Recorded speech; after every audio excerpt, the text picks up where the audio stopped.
Update 24, the dragon rework. It is so close, boys. I need to do some things to make sure I'm ready. So I thought, let's do it together. Let's make sure you guys are ready so that we can absolute dominate the update. I used to make videos like this a lot, but nowadays, ever since shorts came out, it's mostly just clickbait, and it kind of ruins the views and the fun for me as a content creator. But forget all that. I'm back. I'm gonna help you guys however I can. And if that excites you, please press the like button, make sure you subscribe, then comment down below, because I'm giving away a permanent devil fruit of your choice until the update. You can even pick the dragon, and I'll just keep you on my friends list until the update, and then I will gift you permanent dragon. Today's video can be broken up into 4 different parts. Part number 1 is unlocks. These are items, weapons, combat styles, everything you need to unlock that I believe will be useful in the update. Part 2 is all of the grinding that you can do, and this could range from like money, fragments,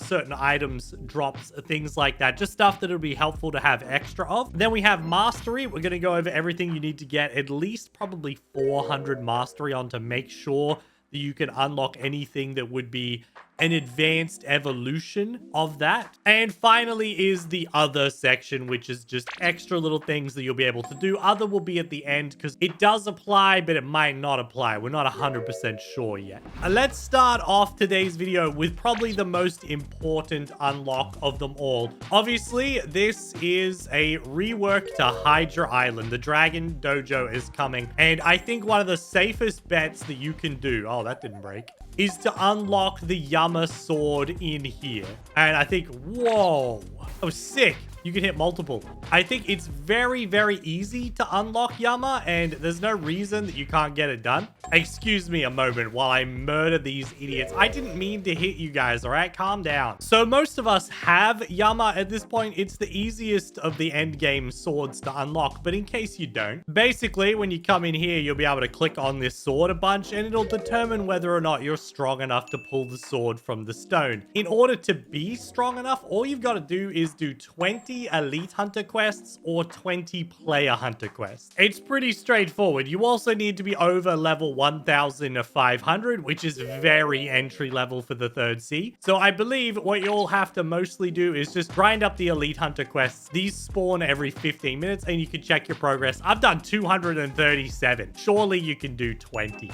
Next up is our massive pain. This one can be the absolute worst. It can be the best thing that's ever happened to you. First off, you're going to need 400 mastery on the Dragon Breath fighting style, which you can get in the 2nd sea. You're going to need 3 million belly and 5,000 fragments. Then you're also going to need a bunch of bones, which can be easy to get. Depends how you play the game. If you're a lazy boy like me, whether you're on tablet or if you're on your PC or anything like that, I would recommend finding yourself an elemental devil fruit that can't take damage, and then coming over to these skeletons that hopefully can't hurt you, and then just defeat them. Defeat them over and over and over again. Not how I just did, because he rolled away. But you can basically AFK standing in this corner right here, and you can auto-click if you want. You can use a sword, or you can auto-tap, or just like sit down, watch TV, and just tap your finger on the screen over and over again, defeating skeletons to collect bones. Every 50 bones that you get, you could trade into the Death King. You can only do this 10 times every 2 hours. I got double XP, but you'll have a small chance of getting the fire essence, and that's what you're gonna need in order to get yourself Dragon Talon, which is just up here. Now, if you get the fire essence and you don't have everything else you need to unlock it, like the fragments or the money, that is perfectly fine.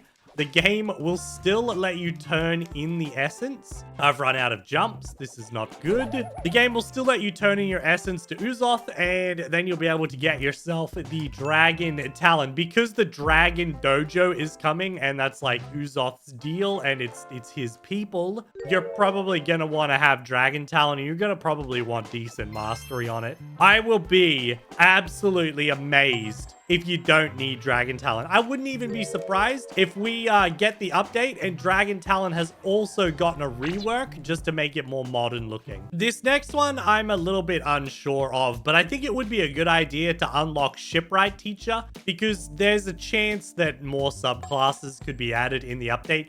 And we don't know if unlocking other subclasses will be a requirement for the new subclasses. I would just get this unlocked just in case. Just in case there's a teeny tiny chance that something linked to the shipwright gets added to do with like other subclasses. And then finally, the big boy one that I need to work on is coming here and defeating the boss in order to get yourself the serpent bow. We've seen that the serpent bow is getting a rework. It's becoming the Hydra bow, I think. And since it's also linked to this island, I think it would be a good idea to get it and master it up, which I'm going to do later, just in case there's any sort of feature to do with it in the new Dragon Dojo. Again, this one might not be super important, but just in case, you really don't want to have to get 250 mastery on a serpent bow for some weird part of the update just because you were too lazy to do it beforehand. I think that's it for all of the important updates. This is also putting you in a position where if we have something like how the Phoenix Awakening chip works or the Doe Awakening chip works, where you have to meet certain requirements to then like cure them of an illness or help them out to then be able to buy the chips to then awaken the fruit. This will hopefully put you in the position where you have everything unlocked for whoever you have to help will sell you the chip to awaken your dragon fruit. Assuming that the dragon fruit can awaken. Maybe it's just a rework. We don't know yet. All right, boys. So up next is the grinding aspect of the update. Now, the Hydra Island is not a max level island. It's like level 1,500 to level 1,650, 700, something like that. It's pretty low level stuff. But just in case, I still believe it is a very good idea to get max combat. This gives you the strongest stats, right? You want to have full stats. You want to be able to fight anything. You want to be able to handle raids, anything that gets added into the game. Especially if there's a new boss added, you're going to want to be as strong as possible. That being said, for unlocking new items, for unlocking new fighting styles or upgrades or fruit stuff, whatever it is, you're also going to want as much belly, which is money, that you can get, and you're going to want as many fragments as you can get. So to level up to max level and get some fragments and money at the same time, you can do the lore raid in the second sea with friends. Actually, it costs fragments. You get levels and money in exchange for fragments. If you just want to get levels and money, you can follow the main quest line. Obviously, that's what most of us do, going from island to island doing the quests. If you would like to level up a little bit and gain a lot of money with a little bit of fragments, every time you defeat a sea beast, you'll gain 1 to 2 levels between, I think, 100 and 400,000 belly per sea beast defeated, and you'll get like 150 fragments. And in case you're wondering about the sea beasts, the new best way, or I think the best chances that you have, is to come out to the actual sea events area, because if you're in the third sea, you can get a single sea beast to spawn, or you can get a rumbling waters, which is 3 sea beasts, which is just so much money. Probably the best way to deal with sea beasts at the moment is the magma fruit. It's so overpowered for this, but the Buddha also works if you have a decent fighting style and some sword stats with a decent sword. You shouldn't have any issue defeating sea beasts out here. Just don't go above level 5. There's no reason to go into the darkness. I would honestly stick to like level 4 or level 5 at your sea level over here on the left. There should be plenty of sea beasts that spawn then. And the final thing that you definitely, I think you should grind for, and it is a little bit of a pain, that is the dragon scale rare material. I feel like they're going to use this in trading recipes. The best way to do it is to fight these dragon crew archers. They can drop them, and they all spawn relatively close to each other. If you run around here with the Buddha fruit, this can be insanely fast. It's not difficult at all. It's also a chance to get some Dragon Talon or Dragon Breath Mastery if you need, or some Yama Mastery if you need that as well. I currently have 1 Dragon Scale. I would like 10. So I actually think this is an opportunity for me. I'm going to be right back when I have 10 scales. Okay, I just got insanely lucky. That was so fast. I almost want to get more while my luck is rolling. Is there some trick where if you use Dragon Talon, they just drop more often? Because it usually takes like half an hour to get 1. And I've just gotten 9 in like 15 minutes. Come on, give me one more.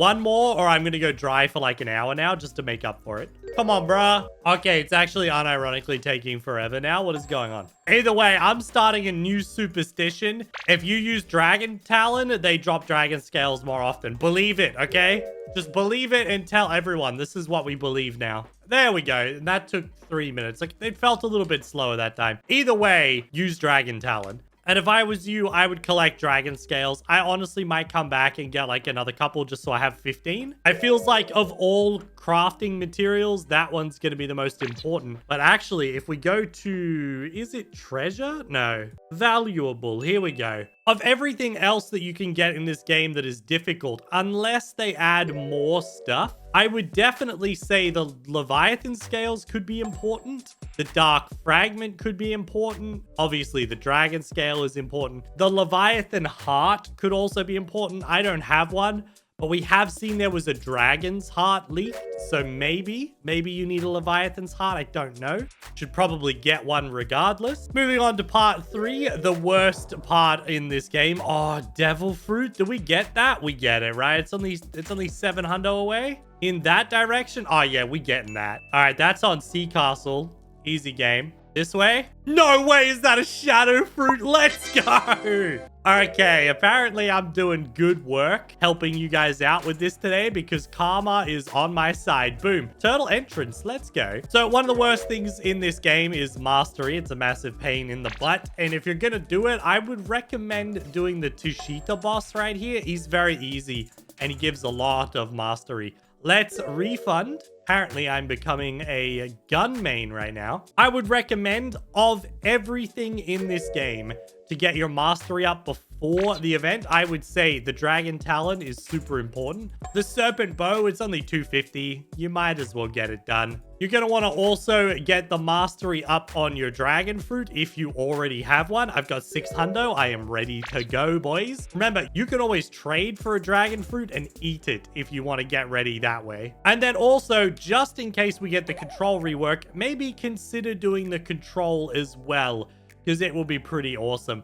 Let's just go ahead and gain a little bit of mastery in our gun since we're here. Oh, I can literally just shoot this guy normally. Wait, I'm just going to do that. No, not quite there. Not quite there. Oh, dude, he can move. Come on, little bow. There we go. Okay, I'm going to get 250 bow mastery for sure. It's really easy if you're doing it here, especially with double mastery. And look, now I actually have a skill to do it with. So you could hop servers or you could do what I do and respawn the boss for Robux.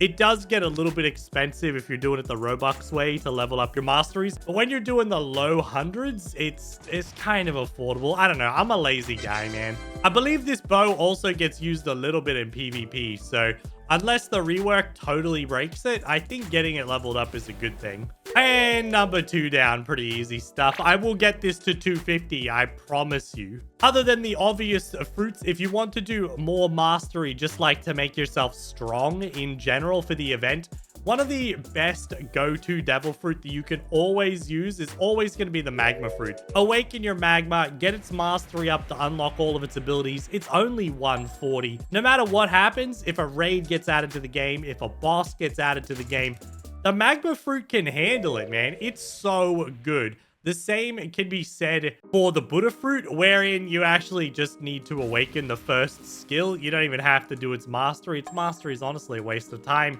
You can focus on your Dragon Talon mastery or a sword mastery and then use that. Let's finish with some simple other stuff, bonus little goals that I believe you guys can go for. You should probably save up your Robux. If you're planning to purchase, say, the permanent dragon fruit, it's not cheap. It's a couple thousand Robux. But if you're a light spender and you're considering buying some things, the double mastery is always going to be super useful. Depending on what gets added to the game, double boss drop might also be super useful. And double money is always golden. It is so good to have millions of belly and not have to worry at every update, because combat styles can cost like 5 million belly. It's always good to not have to worry. And of course, you're going to need to do some trading if you're not buying permanent fruits, which means you're going to want to level up your treasures. Right now, this goes for like, I think 90 million value. value. So 2 leopard fruits basically gets you a dragon. That's going to go even higher after the update. So you could stock up on leopard fruits. They're very valuable. Does and T-Rex is also very valuable. Kitsune is valuable. And if you're looking for a cheaty way to get your values up, you're going to want the Buddha fruit. Collect Buddha fruits, and they're 7 million trade value each, which is insane. I just got excited about that shadow fruit I picked up. It's got the same-ish trade value as a Buddha fruit. You might as well just get a Buddha. It's easier to roll. I've also got the Leviathan heart written down for the other section because honestly, I feel like not having one is the worst thing you can do. If you get an extra Leviathan heart and it doesn't get used, that's fine because you can make, I don't know if I have any, you can make some good scrolls with a Leviathan heart, right? But if you do need a Leviathan heart when the update drops and you don't have one, that could set you back hours of messing around trying to get a Leviathan heart. It's so painful if you need one and you don't have one. Maybe just get one. If you don't have Sanguine Art, just in case they add the new fighting style, you're going to want to unlock Sanguine Heart and have a spare. I know that's the last thing you guys want to hear, but it's so important. If there's anything else that you think you should get ready, let us know in the comment section down below, because obviously you guys need to work together. Also, if you're looking for help and you're willing to pay people for it, we now allow services on our Discord. Again, you can go to, let me type in discord.gg/magicbus like this. It'll bring you to the bus stop Discord server. You can get scammed here, and that is like, it's a risk you have to take. We do our best to get rid of scammers, but you can use the services. We also have trading now that anybody can trade in. We also have a general chat if you want to just try and make some friends and get some help. There's fruit stock as well if you're looking to keep an eye on that. And if you're looking for some trusted trades and services, our boosters can post their stuff here, although they don't. And that's because most of my boosters don't even play Blox fruits. But that's fine. Maybe you'll be a booster and then you can post in here to get trades faster. Either way, guys, join my community, join the main community. That is where you can get a huge buff to your trading by using Discord. Thank you all for watching, and I'll see you in a couple of days with the next video.